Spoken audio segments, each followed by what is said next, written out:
Hi guys, कैसे हो आप सब। मैं हर्षदीप कथूरी आप सबका वेलकम कर रहा हूँ और आशा कर रहा हूँ आप सबका मेंस का एग्जाम बड़े अच्छे से गया और सीएचएसएल के जो बच्चे हैं वो बड़े अच्छे से एग्जाम्स को दे रहे हैं। तो बच्चे, जो हम यहाँ पे प्रैक्टिस सीरीज कर रहे हैं उसमें हम है ना डे 1 के सारी शिफ्ट्स कर चुके थे और डे 2 का यहाँ पे शुरुआत करते हैं। शिफ्ट 1 का है ना 2 दिसंबर को जो पेपर हुआ था। अगेन, जो बच्चे नए हैं तो आप मेरा प्रोफाइल यहाँ पे चेकआउट करते हो कर सकते हो। जस्ट इन केस आपने अभी तक फॉलो नहीं किया तो आप बिल्कुल हमको फॉलो कर सकते हो। हमारा ऑफिशियल टेलीग्राम चैनल आपको यहाँ पे डिस्क्रिप्शन बॉक्स में मिल जाएगा, ऐप का लिंक मिल जाएगा और आप अच्छे से तैयारी कर पाओगे, है ना। बहुत सारे मॉक टेस्ट आपके यहाँ पे चल रहे हैं, ऐप से आप सारी चीजें देख पा रहे हो। एंड कुछ भी दिक्कत आए फील फ्री करो कि आप हमारे साथ कनेक्ट कर पाओ और अपने डाउट और क्वेरी को पूछ पाओ, है ना। बिल्कुल टाइम ना जाया करते हुए तो हम यहाँ पे सवालों की ओर बढ़ते हैं। ये सवाल है ना शिफ्ट नंबर 4 डे 1 का था जो मैंने होमवर्क में दिया था। तो यहाँ से मैं चाहूंगा कि जिन बच्चों ने ट्राई किया था वो एक बार चेक कर लेंगे, है ना। बीच में कुछ क्लासेस रही है जैसे जो भी, तो आपको पता रहेगा। इसमें हमको बताना था, अगर दो साइन और दो नंबर्स को हम इंटरचेंज कर दे तो कौन सा करेक्ट नहीं होगा। ठीक है, which will be not correct, तो हमें गलत वाला बताना है। तो एक तो मल्टीप्लाई और माइनस को चेंज करना है, तो इधर माइनस आएगा, ये मल्टीप्लाई आएगा।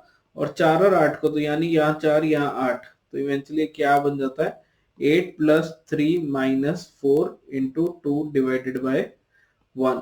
तो अगर मैं इसको सॉल्व करूं, पहले 2 / 1 2, 4 × 2 8, तो 8 से 8 हमारा -8 + 8 कट जाएगा, 3 रह गया। तो यानी ये तो करेक्ट है, 1 वाली करेक्ट हो जाती है जब हम इंटरचेंज कर रहे हैं। अगर 1 वाली करेक्ट हो जाती है तो ये बोथ 1 and 2 ओनली 1, यहाँ पे दोनों हट जाता है। अब 2 हमको चेक करना है कि क्या सिचुएशन है। तो 2 में अगर मैं इंटरचेंज करता हूँ तो बेटे एक तो इधर 4 आएगा, इधर 8 आएगा और मल्टीप्लाई और माइनस, तो ये मल्टीप्लाई ये माइनस होगा। यानी ये क्या बन जाती है 4 - 2 × 8 + 6 डिवाइडेड बाय 2। तो 6 डिवाइडेड बाय 2 3 हो गया, 8 2 16 हो गया, 4 - 16 + 3 कुछ ऐसे बन रहा है। अगेन ये माइनस का नंबर आएगा क्योंकि माइनस डोमिनेटिंग है, पूरा सॉल्व करने की जरूरत नहीं है। तो यानी ये वाली हमारी इनकरेक्ट हो गई और हमको इनकरेक्ट ही बताना था।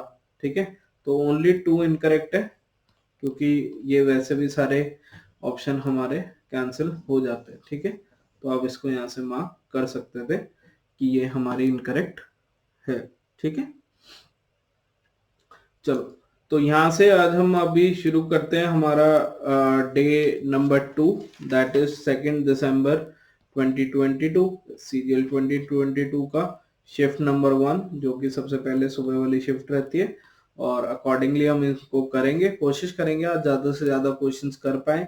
और आपको जो भी दिक्कत परेशानी आ रही है वो आप अकॉर्डिंगली हमारे साथ डिस्कस कर सकते हो। ठीक है, चलो। तो सबसे पहले तो यहाँ पे अगर मैं चेक करूं तो कैपिटल मेरे को दिखाई दे रहे हैं आखिरी के दो दो सब में, और ऑप्शन में भी सब में ही कैपिटल के आखिरी के दो हैं, तो ये इतना फर्क पड़ेगा नहीं।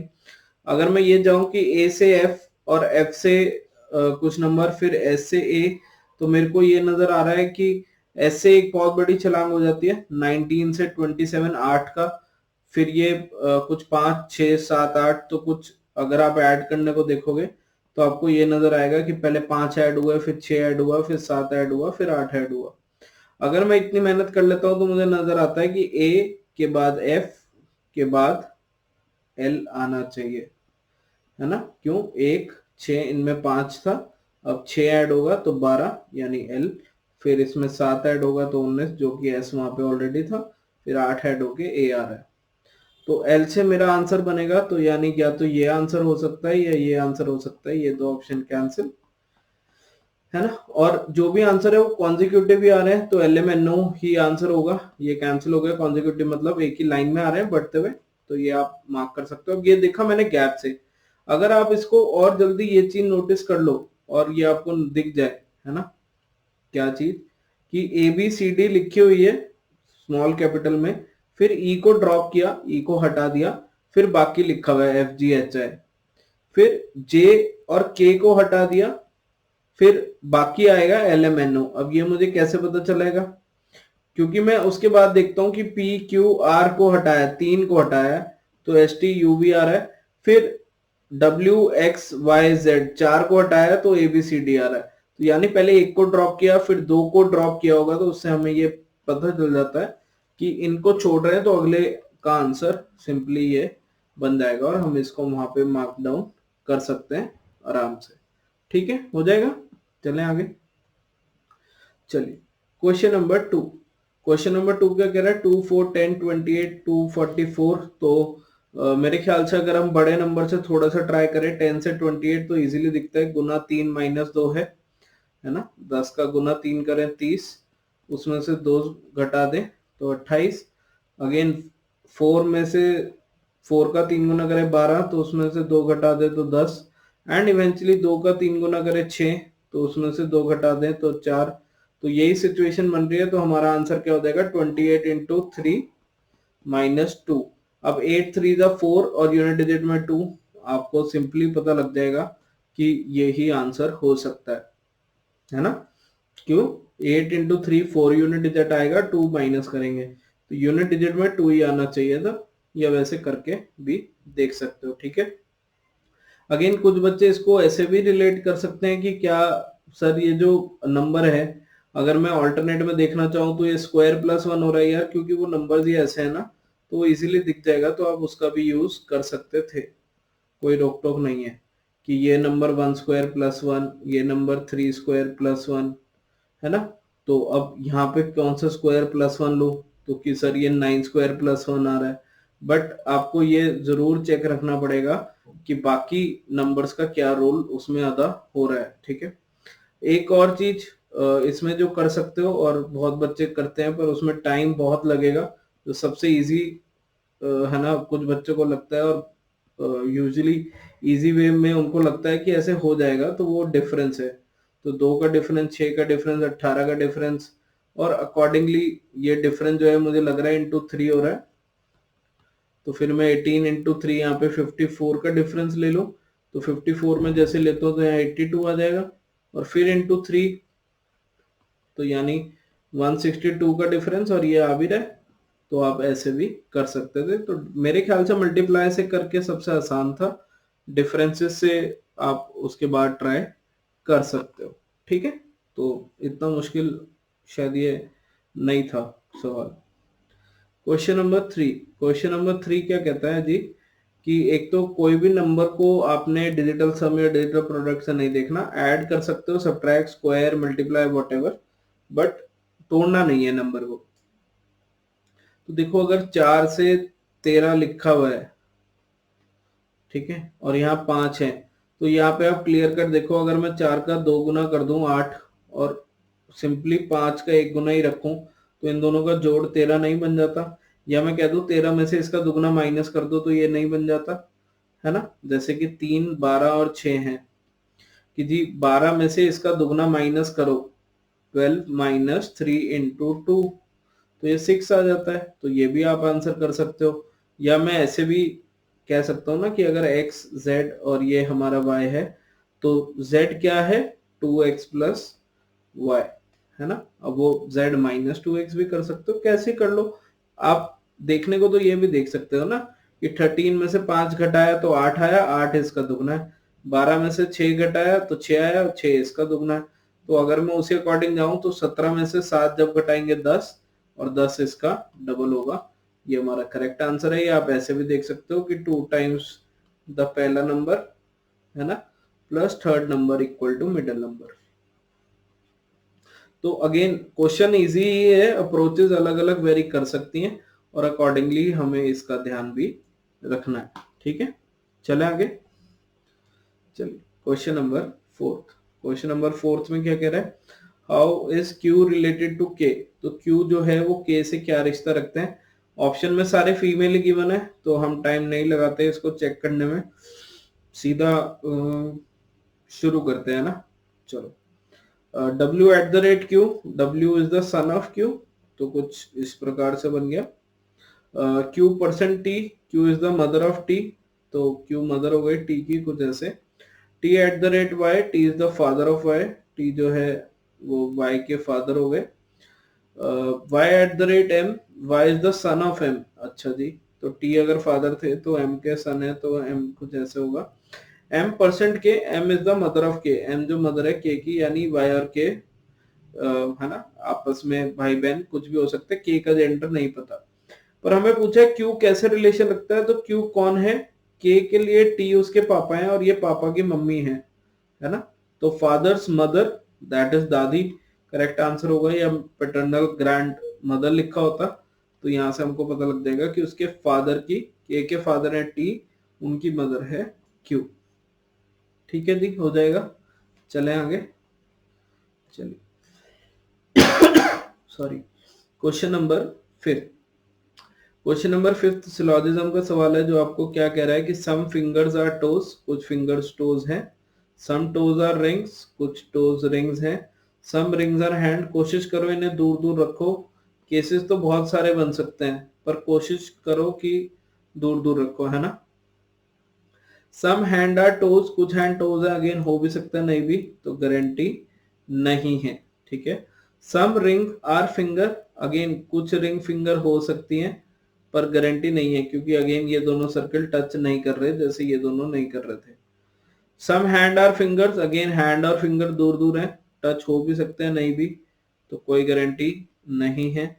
सम फिंगर आर रिंग, तो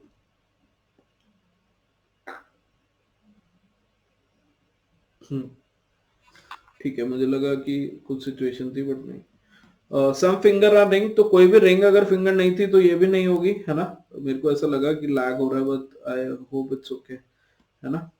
चलो, तो यहाँ पे ये चारों ही गलत हो गए, चारों गलत हो गए, यानी none of the conclusion follow सही हो गया। That is option number 1। एक बार चेक कर लो। ठीक है, ओके, कोई दिक्कत तो नहीं है। चलें आगे, चलो।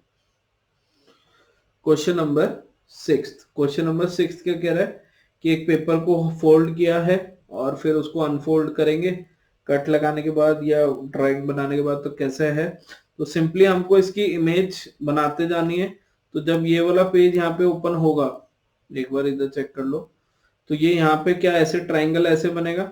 जब ये ट्राइंगल ऊपर ऐसे बनेगा तो देखो इसमें भी नीचे की तरफ है, इसमें भी नीचे की तरफ है और इसमें भी नीचे की तरफ है। तो ऑप्शन बहुत इजी गए हैं मेरे हिसाब से, ये अभी तक बहुत इजी शिफ्ट लग रही है। ठीक है, कि बिल्कुल एक एक ऑप्शन से ही सवाल बनते जा रहे हैं। ठीक है, चलो क्वेश्चन नंबर 7 में क्या है, सीरीज चल रही है ना, और आपको बताना है क्या आएगा। तो अगर मैं ये एरो को देखूं, ये इस तरफ है, फिर नीचे हुआ, फिर ऐसे हुआ, यानी एंटी क्लॉकवाइज डायरेक्शन में घूम रहा है। तो अगली बार ऊपर आना चाहिए, ऊपर आना चाहिए। तो ये दो ऑप्शन कैंसिल हो जाते हैं।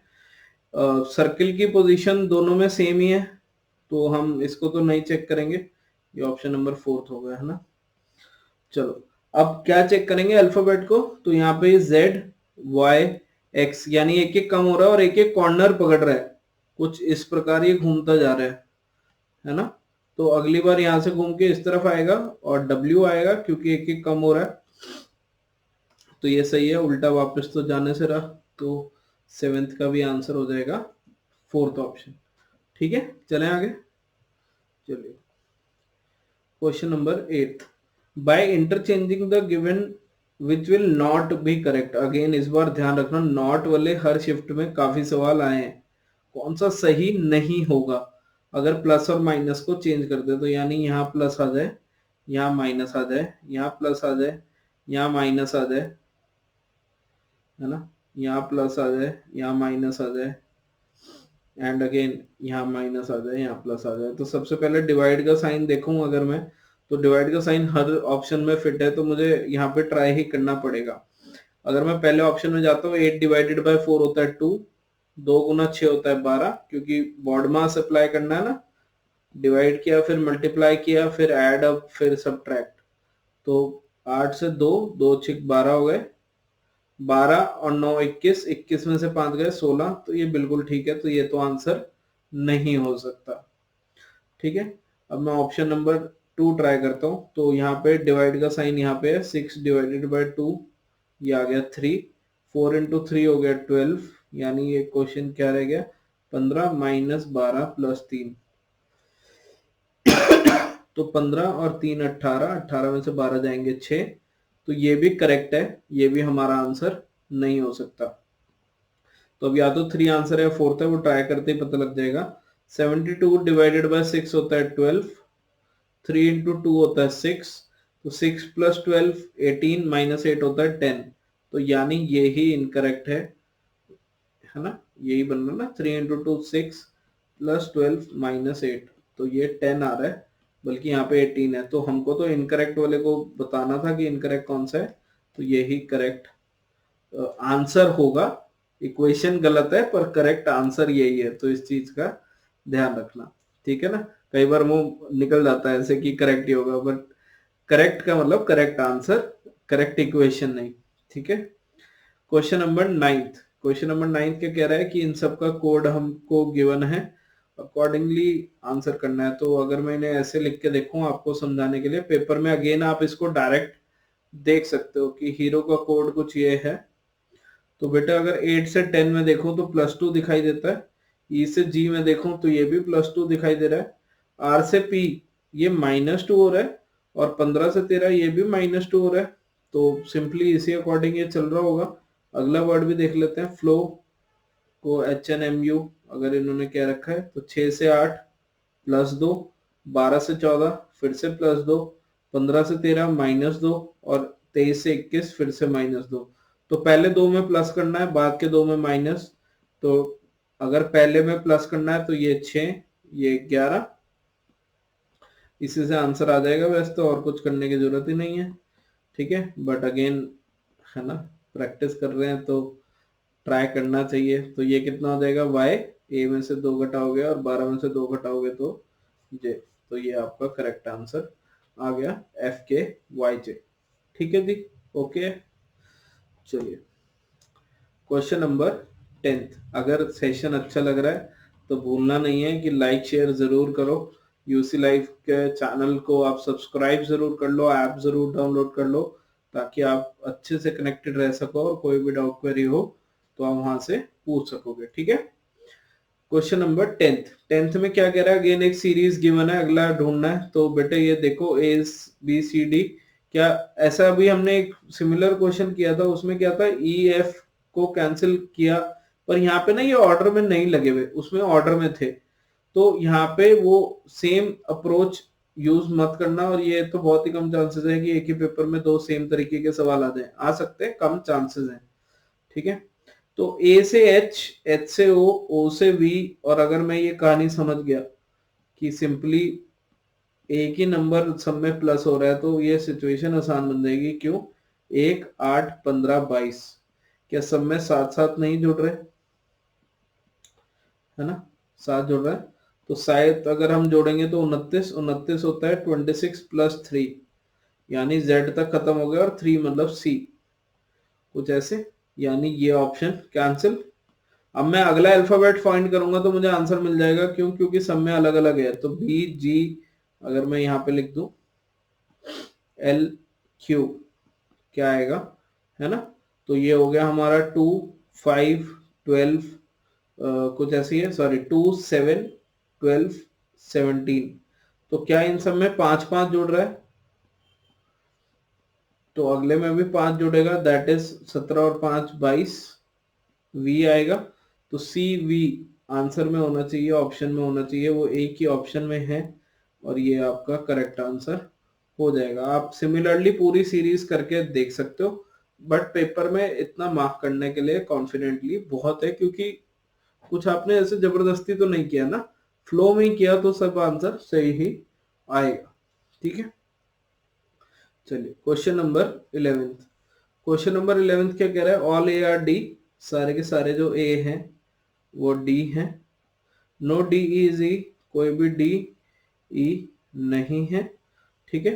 नो E इज ए, देखो अगर कोई भी D E नहीं है तो D के अंदर कुछ भी आए वो E कभी नहीं होगा, तो नो E इज ए, कोई E A जो नहीं है वो बिल्कुल सही आ रहा है, बिल्कुल तंदुरुस्त है। ऑल D आर ए, अगर सारे A D है, सब D A होंगे, इसकी कोई गारंटी नहीं है, तो इसको आप गलत मार्क कर दोगे। ऑल E आर D, इनका तो जब रिलेशन ही नो का है कि कोई भी D नहीं है, तो ये तो हो ही नहीं सकता।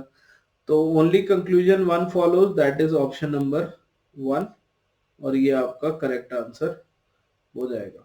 एक बार चेक कर लो, ठीक है। अगेन मेरे ख्याल से काफी स्ट्रेट फॉरवर्ड सीधा सा ये क्वेश्चन था, ठीक है।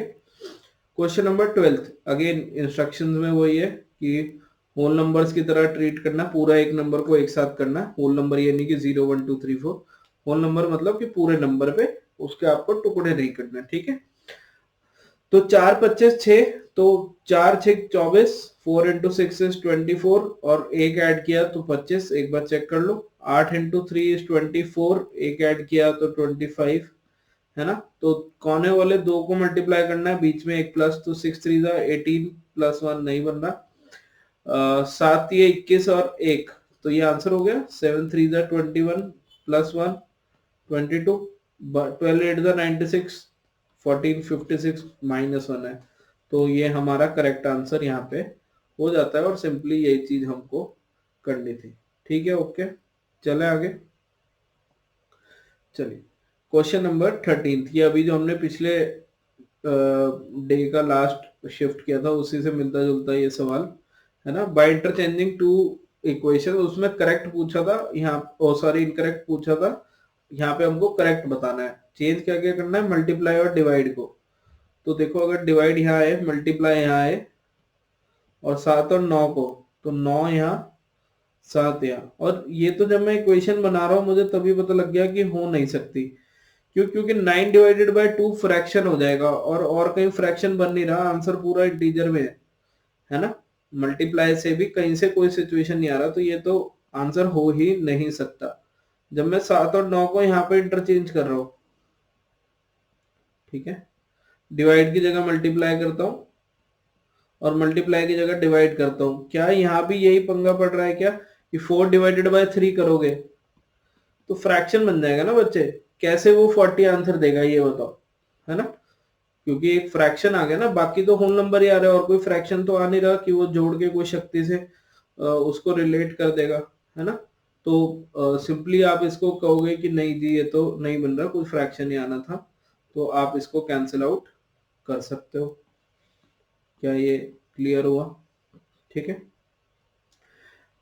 ऑप्शन नंबर 3, अगर मैं यहाँ पे 7 और 9 को इंटरचेंज करता हूँ तो सबसे पहले तो कुछ ऐसे, एक बार ये चेक करो, मल्टीप्लाई और डिवाइड को चेंज करता हूँ तो ये मल्टीप्लाई आ गया, ये डिवाइड आ गया। अब देखो यहाँ पे 8 डिवाइडेड बाय 3 तो फ्रैक्शन है बट मल्टीप्लाई भी है, क्योंकि बॉड मास लगाएंगे ना तो ऐसे हो जाएगा ना। तो ये मुझे करके देखना पड़ेगा कि ये 3 से 6 2, 8 2 जा 16 प्लस 7 माइनस 9, तो 16 और 7 23 माइनस 9, तो ये आपका बल्कि 14 आ गया, और यही तो आंसर है जिसकी हमें तलाश थी। क्योंकि ये भी ना आता तो फिर तो डी ऑप्शन ही बचा था और वही सही होता। अब कॉन्फिडेंस इतना रखना है कि एक बार ही एक इक्वेशन को करो। बहुत बच्चों को मैंने देखा आता सब कुछ है, ठीक है, बट वो सॉल्व कर लिया, ये आंसर आ गया, बट यकीन नहीं होता कि पहले वाले सही सॉल्व करेंगे, वो वापस जाते हैं एक बार फिर चेक करके आते हैं कि रिवाइज कर लें। ऐसे पेपर में आपके पास रिवीजन का इतना टाइम नहीं होगा हर क्वेश्चन में, तो आपको कॉन्फिडेंटली अप्रोच करना है कि अगर ये दोनों मैं काटता आ रहा हूं तो गलत ही होंगे, और ये मैंने सॉल्व किया तो सही ही सॉल्व किया है, ठीक है। इतनी प्रैक्टिस हमें अपनी अच्छी कर लेनी है, ठीक है। क्वेश्चन नंबर 14 मेरे ख्याल से ये सबसे आसान सवाल था। हमको एक तो ये बताना है कि कौन सा अलग है, ऑड ग्रुप बताना है, और अगेन उनको ब्रेक नहीं करना। तो ये बहुत इजी था कि 600 300 150 की दो सब में डिवाइडेड बाय 2 हो रहा है ना। 1500 250 तो again divided by 2 divided by 2 हो रहा है। 200 100 50 इसमें भी हो रहा है, इसमें नहीं हो रहा। इसमें 400 से 200 तो डिवाइड बाय 2 हुआ, बट यहाँ पे डिवाइड बाय 4 हो गया, तो ये आपका अलग आंसर दे देगा। ये कहीं से भी सेम ग्रुप में नहीं है, बाकी सब में सिंपली हाफ होना था, इसमें 1/4 भी हो रहा है, ठीक है। चलें आगे। चलिए क्वेश्चन नंबर 15, क्वेश्चन नंबर 15 क्या कह रहा है कि हमको बताना है पी इज आंट। पी जो है वो चाची मामी मौसी बुआ सारे ऑप्शन उसने लिखे हैं, मतलब फीमेल करेक्टर है। अगर P प्लस आर कह रहा है तो प्लस का मतलब हो गया फादर, P फादर है आर का, तो हमको तो फीमेल चाहिए P, है ना, स्त्री चाहिए ना, वो रिलेशन में जो भी आएगी, बट मेल तो नहीं हो सकती, तो ये कट गया। अब सब में डिवाइड है, यानी P डिवाइड का मतलब था P सिस्टर है आर की, P सिस्टर है R की, ये इसमें भी है, इसमें भी है, और इसमें गिवन है R सिस्टर है P की। ठीक है, कुछ ऐसे। अब हमको क्या बताना है, R प्लस Q। प्लस का मतलब क्या, R is the father of Q। तो Q के पापा की बहन, तो इसकी आंट यानी बुआ ही लगेंगी। तो यही वैसे मेरा करेक्ट आंसर है, मुझे जो यहाँ पे क्लियर दिख रहा है, एक बार चेक करो। ठीक है, अपन और चेक कर लेते हैं। P divide R, P is the sister of R, R minus Q, R is the mother of Q। एक बार ये चेक कर लो। तो अगर R मदर है Q की, तो P तो आंट इसमें से भी होंगी। मुझे लग रहा है ये पिछले पेपर में भी ऐसा ही एक सवाल था, जहाँ पे यही सिचुएशन में शायद इन्होंने प्रॉब्लम दी थी। तो इस बार शायद ये कुछ है ना चीज या तो मिस आउट हुआ है या क्या। But P is aunt of Q, तो दोनों में बन रही है, क्योंकि यहाँ पे बुआ बन रही है एक में, और एक में मौसी बन रही है। एक बार ये देख लो। ठीक है, Q से ही रिलेशन है ना। एक बार हम चाहे फिर से आपके लिए पूरा बना देते हैं। ठीक है, ऑप्शन नंबर 2 देखना, P divide R। P divide का मतलब क्या था, सिस्टर है। P is the sister of R। R plus Q, plus का मतलब क्या था, ये रहा कि फादर, R जो है फादर है Q का, यानी Q के पापा की बहन है ना, तो बुआ जी बोलते हैं ना, तो इससे बिल्कुल आएगा P is aunt of Q। और अगर मैं ये करूं P डिवाइड R, डिवाइड का मतलब फिर से P सिस्टर है R का, R माइनस Q करूं कि R मदर है Q की, तो मम्मी की बहन मतलब मौसी, तो ये भी सही बैठता है। इसमें क्या कह रहा है, R is sister of P, P minus Q, P is the mother of Q, तो इसमें तो P की मदर हो गई Q, तो ये तो नहीं होगा। तो अगेन यहाँ पे कॉन्फ्लिक्ट आ रहा है। अगर एक बार मैं कुछ चीज मिस कर रहा हूँ तो कमेंट में जरूर बताना, बट आई थिंक ये दोनों प्रोबेबल केस यहाँ पे बन रहे हैं। ठीक है, तो यही होगा, क्योंकि साइन भी यहाँ पे प्लस नहीं है, डिवाइड ही है। तो एक बार आप भी चेक करिएगा एंड जरूर बताइएगा। ऐसा सिमिलर हमने पिछले एक क्लास में भी देखी थी ये सिचुएशन, है ना। तो उसको फिर हम अकॉर्डिंगली सॉर्ट आउट भी कर देंगे। ठीक है, ओके, चलें आगे। चलिए, क्वेश्चन नंबर 16। क्वेश्चन नंबर 16 क्या कह रहा है, उस विकल्प को चयन करें। इंग्लिश, सॉरी इसकी शायद रह गई है ना, क्योंकि मैं खुद ही ये क्लासेस को एडजस्ट करता हूँ, शायद मिस हो गया मुझसे, वेरी सॉरी। पांडा बांस, तो मेरे ख्याल से ये क्या चीज खाते हैं, उससे आ गया कि पैंडा ईट्स बैम्बू। तो कोयला, अगर आपने अभी तक नहीं देखा हो या नहीं पता हो, तो यूलेक्टिव्स के लीव्स होती है ना, तो वो चीज खाते हैं यूजुअली वो। आप थोड़ा फोटो भी देखोगे ना, वो पत्ती से आपको रिलेट हो जाएगा। ठीक है, तो यूकोलेप्टिस उसको बोलते हैं, EUCL से कुछ स्पेलिंग है, एक बार कंफर्म कर लीजिएगा। तो वो कोयला उससे रिलेट होगा। पांडा जैसे बेम्बू खाते हैं, तो उससे रिलेट करेंगे। अगेन प्लीज यहाँ ये नहीं सोचोगे कि पांडा को कई जू में कुछ और मैंने वीडियो में देखा था, तो वो उनका जो स्पेशलाइजेशन है खाने का, उससे रिलेशन है। तो आप उसी से ही आंसर मार्क आउट करोगे। ठीक है, समझ में आ गई बात। चलें आगे।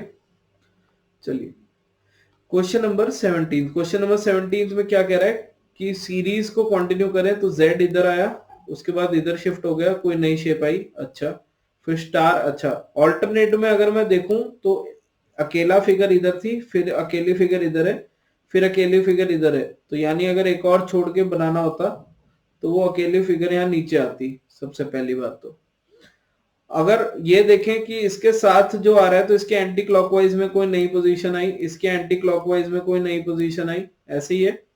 तो अगले में इसके भी ये क्या होगा, अगले में शिफ्ट हो जाएगा एक एक पोजीशन, क्योंकि नेक्स्ट में शिफ्ट हो रहा है ना।